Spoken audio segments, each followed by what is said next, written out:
the past, you've heard me talk about the Spiral Birdfeeder. This is the orange version in the 4. I've really enjoyed this feeder a lot, so much so that I decided to pick up a smaller version.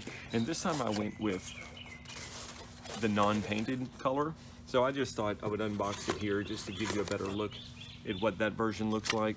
Obviously it's still, usually they ship them with the silicone cups and the styrofoam bowls, but this is what it looks like in the unpainted version and in the 2 size. I'm going to use this in a different spot in my yard just to give me another feeder. But again, very simple. Comes with a hanging hook. Here's the tag if you want to see the tag on it.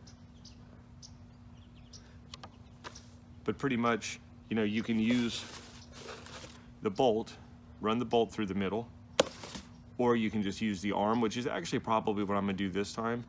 If you just take this arm and run it through like so, you can just hang the feeder that way. What's nice about this is the feeder will rock left and right and front and back, so some of the bigger birds and squirrels will avoid it more. But anyway, this is the smaller version in the unpainted color, and I'm gonna hang it up and see how the birds like it as well. Thanks for watching.